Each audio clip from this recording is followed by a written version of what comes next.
예, 한국태화영리학회 학장 태화입니다. 어떤 분이 이제 좀 그 사주 정설, 사주들을 조금 그 이야기해 주세요 해갖고 좀 사주 정설 공부를 좀 오늘부터 시리즈로 좀 해드리기로 했습니다. 이거는 이제 사주 정설 책 이제 110페이지입니다. 110페이지. 앞에는 이제 기초고 이제 용신과 격할 때 그 용신과 격 부분입니다. 108페이지에 용신과 격이고 이제 격에 대해서 이렇게 나와 있습니다. 자, 사주정설에서 격은 뭐라고 말하고 있냐면, 사주정설 책이 뭐냐고요? 이 책입니다. 예, 이 책. 명리요강, 사주척경, 사주정설 이 정도는 좀 고전에 속하는 책이니까 여러 번 읽으면 좋습니다. 혼자 공부하는 것보다 같이 공부하시면 더 도움이 되겠죠. 격에 대해서 다음과 같이 말하고 있습니다. 격, 월지의 정기가 천간에 나타나 있으면 그것이 표시하는 육신에 의한다. 이렇게 나와 있죠. 월지의 정기가 뭐냐? 이게 월지잖아요. 월지는 이제 그러니까 지장간이 있잖아요. 이 신금이다. 그러면 무임경입니다. 신금의 지장간은 이제 무임경이죠.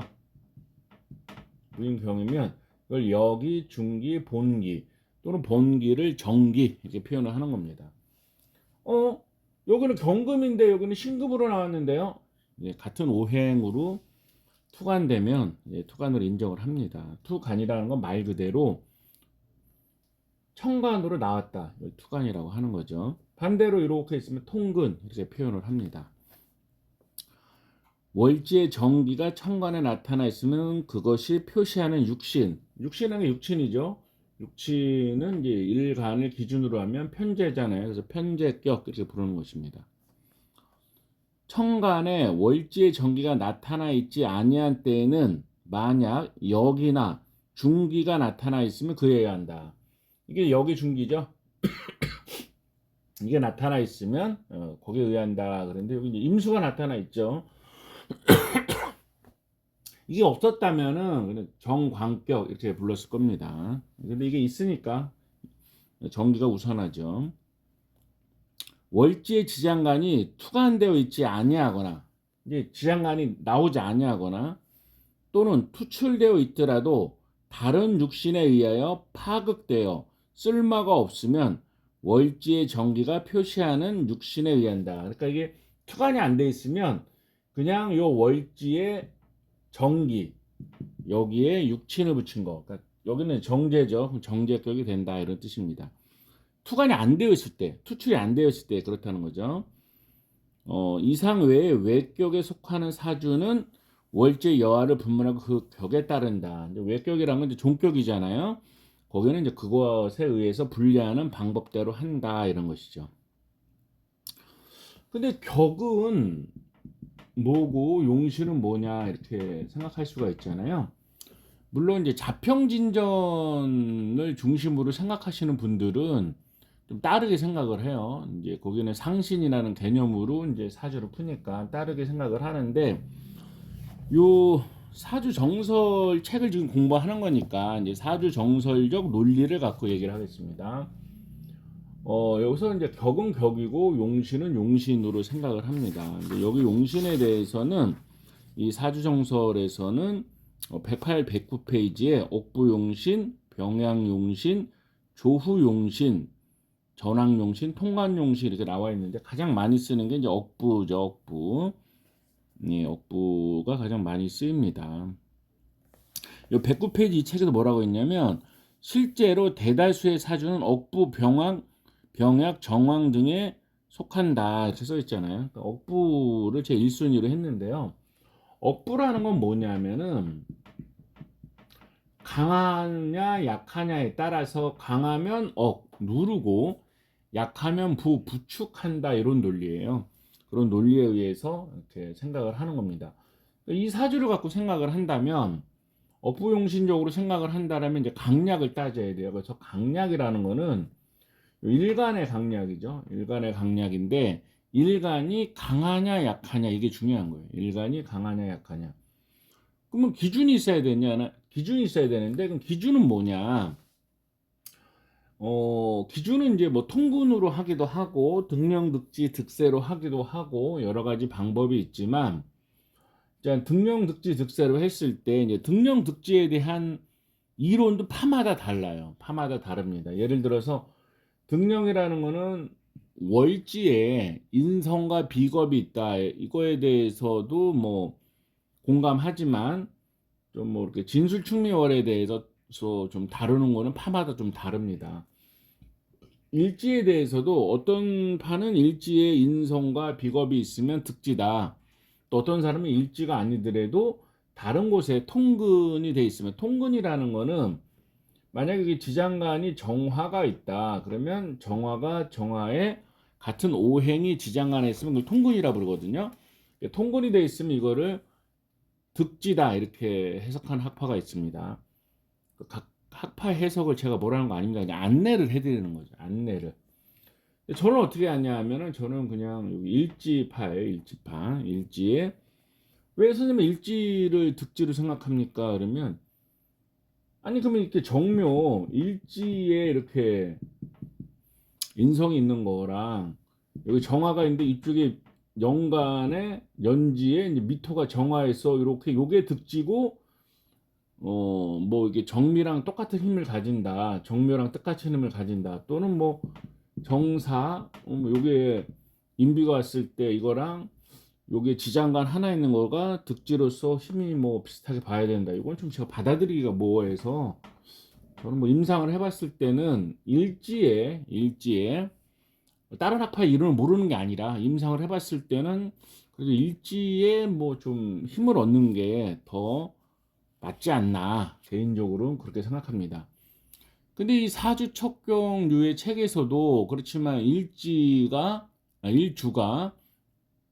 뭐 개축이다, 갑진이다, 뭐 정미다, 을미다, 이런 어떤 특수한 경우에는 일지에 통분된 것이 좀 득지에 해당하는 정도의 힘이 있다, 또 이렇게 몇 가지 예외 사항을 두고 있는데요.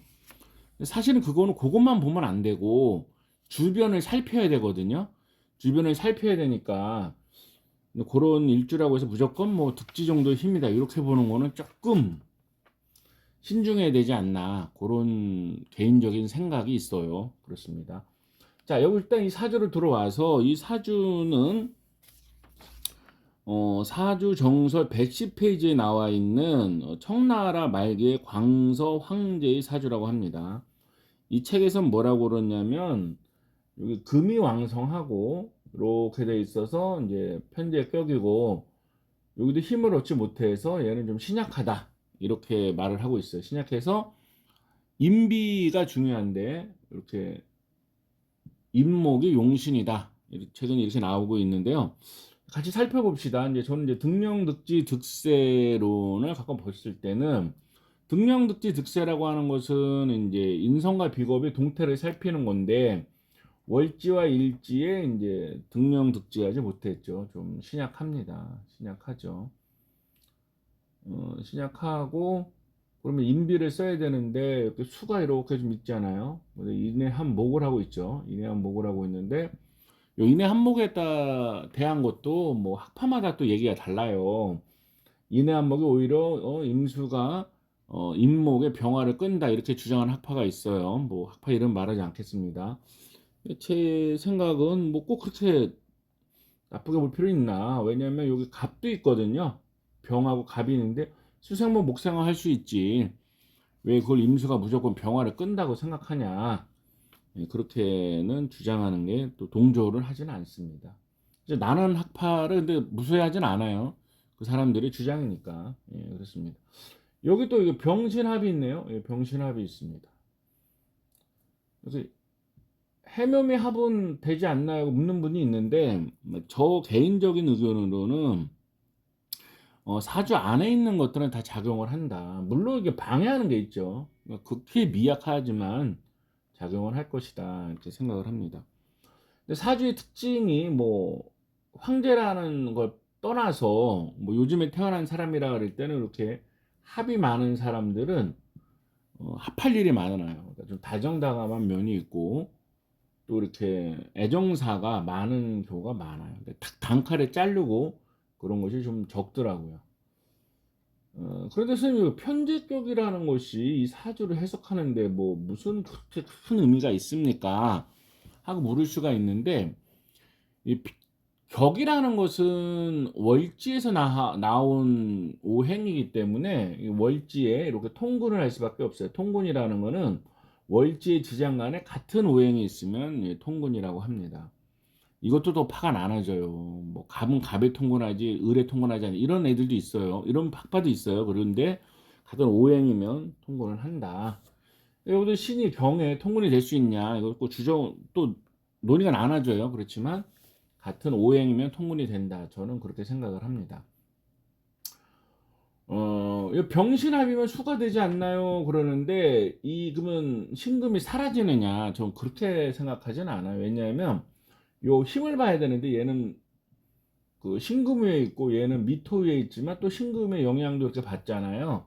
그래서 이 신금이 무력하지 않다. 병화가 신금을 수로 만들 정도로 강하진 않다. 이렇게 생각을 합니다.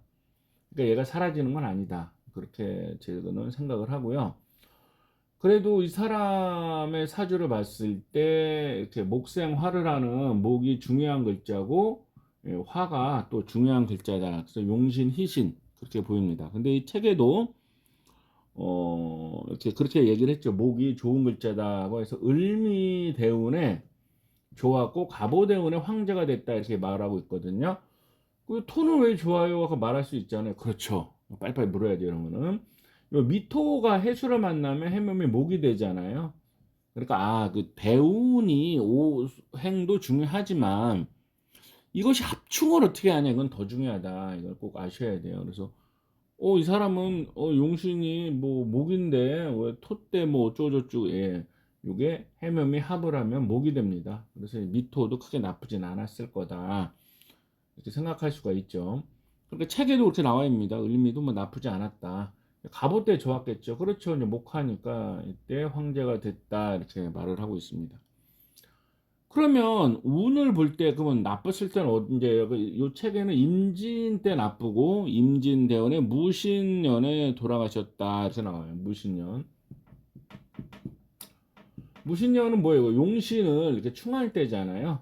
충하니까 이제 이때 좀 붕하였다 하고 써 있습니다. 붕이라는 건지 황제가 돌아가시니까 붕이라고 하겠죠.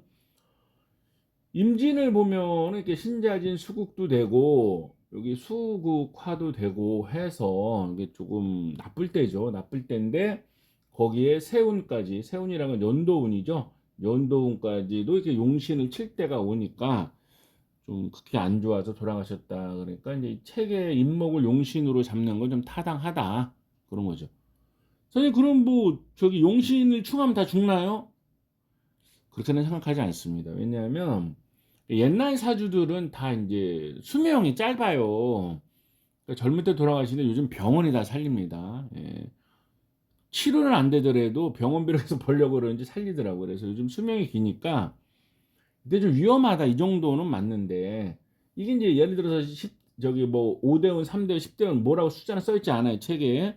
하지만 뭐 10대, 20대, 30대, 40대잖아요.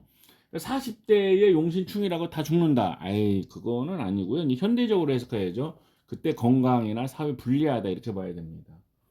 요즘 수명이 길어졌다는 거를 좀 생각해 보셔야 되고요.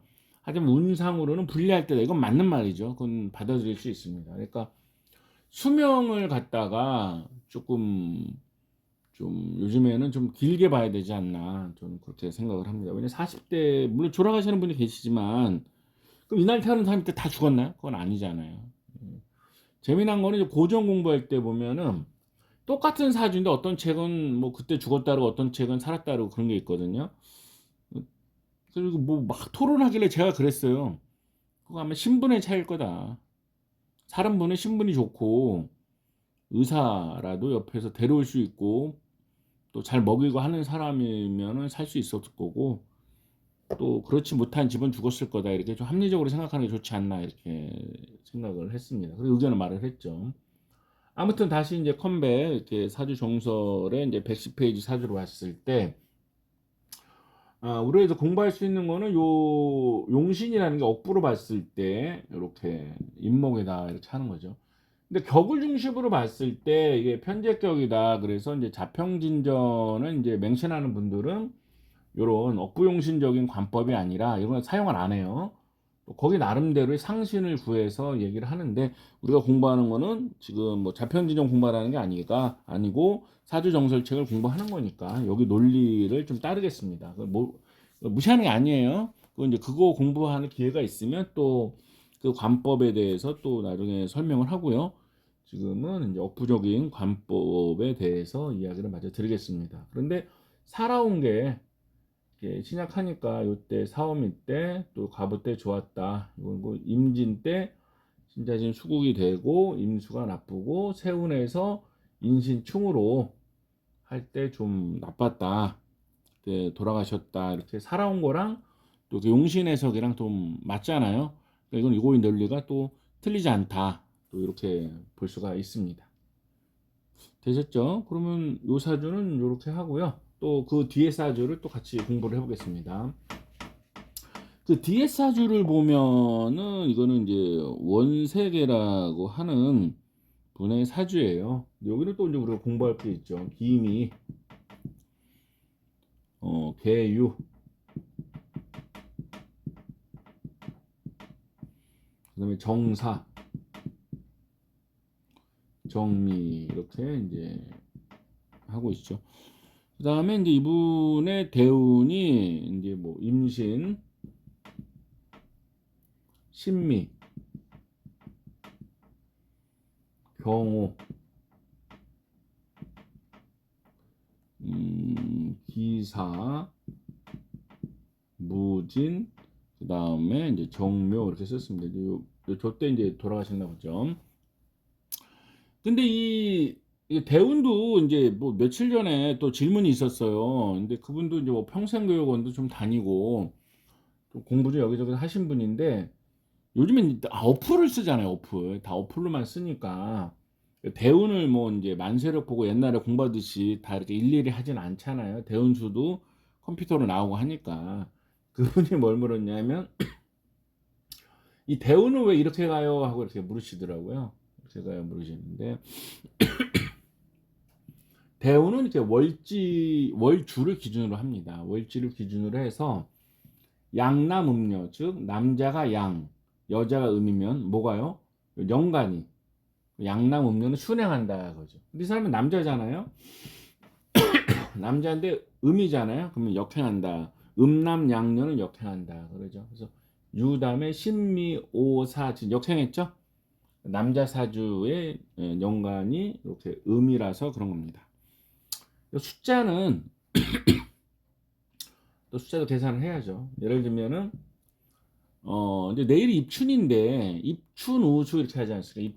입춘우수가 절기가 두 개가 한 달이 됩니다. 입춘우수 또 이제 경칩이 돼서 이제 시작을 하겠죠. 예를 들어서 이제 뭐 역행하는 사주다. 그러면 이제 요 뒤로 가는 날짜를 계산해서 3으로 나누면 그게 대운수가 됩니다. 순행하는 사주다 그러면 앞으로 가죠. 요까지. 요 날짜를 3으로 나누면 그게 이제 대운수가 됩니다. 그러니까 남자가 대운수 3이다 면 여자는 7이겠죠. 여자가 3이다 남자는 7이겠죠. 똑같은 사주에서. 왜냐면 남녀는 이제 대운이 반대니까. 그래서 이게 30일이니까 대운은 큰 게 이제 10이죠. 예, 10일이요. 됐습니다. 선생님 8일 같은 경우는 어떻게 해요? 그러면 이제 2와 이제 나머지가 있잖아요. 이럴 때는 반올림해서 3으로 칩니다. 7은요? 반올림하면 안 되잖아요. 그래서 2로 칩니다. 예. 그거는 그렇게 하고요. 아무튼 여기 원세계가 나왔는데 이 사주에서는 이걸 신강하게 봤어요. 신강하게 봤는데 뭐 등용득지파에서는 이거를 또 등용 못하고 득진했지만 세력이 약하잖아요. 이렇게 볼 수가 있어요. 그런데 등용득지 득세도 이제 신강약을 보는 이론 중에 하나거든요. 그다음 또 뭐가 있냐 통근파가 있죠. 통근파. 통근파는 여기 정화 이렇게 있죠. 통근이 이렇게 되는 거예요. 통근이 이렇게 되는 거죠. 통근이 되니까 뭐예요? 요거는 얘가 굉장히 힘을 받으면서 통근할 때 뿌리가 많은 거거든요. 이거는 신강한 겁니다. 신강한 게 맞아요. 그 다음에 미토는 거의 불이잖아요. 여기 미월이 있을 때 주변에 이제 사호가 있으면 불 비슷하게 보셔야 되고, 물론 이제 어떤 교수님, 어떤 학파는 미는 무조건 불로 봐야 된다. 그렇지 않아요. 또 그게 옆에 뭐가 있냐에 따라 좀 다른 거지. 무조건 미는 불이다 이렇게 보시면 안 되고, 요 경우에서는 충분히 이렇게 불이 이렇게 신강하다 이렇게 볼 수가 있습니다. 쟤네들 그렇게 보이고, 그럼 용신은 뭐냐 그러면, 용신은 좀 건강해야 되는데 저 월지를 차지한 게 저로 강하죠. 요 개수도 될 수 있잖아요. 근데 요거는 이제 편관, 얘 입장에서 편관이죠. 편관에 충을 당하고, 그래도 이렇게 금에다가 사유주 금국에다가 토생금을 받는 유가 더 강한 글자다 이렇게 보여집니다. 유가 용신으로 보입니다. 토금이 좋은 거네요. 그렇죠. 토금이 좋죠. 토금이 좋은데 이 사는, 이 유라는 글자가 있으면 또 이게 금 비슷하게 돼요. 사주금. 그래서 무진까지의 우는 큰 틀에서는 뭐 임신, 신미, 경호, 기사, 무진에서 그게 나쁘지 않았다 이렇게 보는데, 이 책에도 그렇게 나옵니다. 뭐 거기에서 극기하였다 이제 좀 좋게 볼 수가 있죠. 그러니까 이제 돌아가실 때는 정묘대운의 묘충하고 이 불을 나쁘게 써. 이게 신약하라면은 인비가 좋아야 되거든요. 근데 이게 신강하니까 인비가 나쁘고, 요때 정사년에 돌아가시다 그러네. 정사년. 정묘대운 정사년이니까 이 또 불이잖아요. 그러니까 이게 신강하니까 인비 때 나쁘다. 이거는 그러니까 이거는 신강하고 유금을 용신으로 보는 게 좀 타당하다. 살아온 인생에 맞다. 그렇게 볼 수가 있습니다. 근데 이렇게 보시면은 제 생각에는 이렇게 재관이 뚜렷한 경우에는 그 재관을 좀 누리더라고요. 누립니다. 그러니까 이분은 뭐 이제 자기가 황제라고도 뭐 아주 총통, 그리고 뭐 황제라고도 자칭했다고 하니까 재관을 다 누린 사주이죠. 그렇습니다. 재관을 누렸다. 근데 이거는 뭐 자기 복이지 뭐. 그렇습니다. 근데 인비가 나빴는데, 인비 대운 인비년에 인비가 뭐예요? 아, 인성과 비겁이요. 그때 이제 돌아가셨다 이렇게 보입니다. 자, 좀 잘 산 거죠. 이것도 이제 격으로 따지면 이제 아까 이 책은 안 나왔지만 좌우묘유 같은 경우에는 투출되지 않아도 그 자체로 격이다 이런 이론이 많아요. 또 이 책에 따라서도 그냥 여기 투출되지 않았어도 월지에 지장간의 정기가 그 사람의 격이 된다. 그럼 여기도 편제격이 되겠죠. 편제격이 되겠습니다. 편제격이니까 뭐 돈도 많이 추구했겠네요, 이분은. 정사는 좀 알아둘 만한데요. 요게 정사는 밑에 12운성상, 이거 왕지입니다. 12운성도 이론이 음포태는 안 쓴다는 이론이 있고 12운성을 안 쓴다는 이론이 있는데, 뭐 정통으로 내려오는 거는 저는 다 수용합니다. 다 수용해서 음포태고 양포태고 다 쓰죠. 여기 이제 음이지만 음포태상으로는 얘가 이제 포태양성에서 제왕지입니다. 자존심이 엄청 센 분이죠. 이런 분은 어떻게 해야 되나요? 뭐 어떻게 해요? 어쩌지 해줘야지. 저는 이렇게 잘 대해줍니다. 그렇죠. 자, 요거는 이제 오늘 사주정설의 사주 두 개를 갖고 같이 이야기를 나눠봤고요. 그 다음에 나머지 부분은 차차로 하면서 제 개인 목표는 요 사주정설을 쭉 같이 공부를 쭉 해보고 싶은 것입니다. 해보고 싶으면 이게 도움되는 말도 많거든요. 가격도 비싸지 않으니까 같이 좀 공부를 하면 도움이 되실 것 같습니다. 자, 오늘 여기까지 하고 혹시 뭐 사주나 동양타로 같은데 궁금하신 분은 010-4277-1922가 이제 태화 저의 전화번호니까 궁금한 거 있으면 또 전화 주시면 또 같이 얘기도 하고, 동양타로나 뭐 사주에 대한 책이나 이런 것도 구입하시면 좋고, 수상관상, 손금 이런 좋은 책들도 많이 있습니다. 자, 오늘 여기까지 하고요. 또 이야기 나누겠습니다. 예.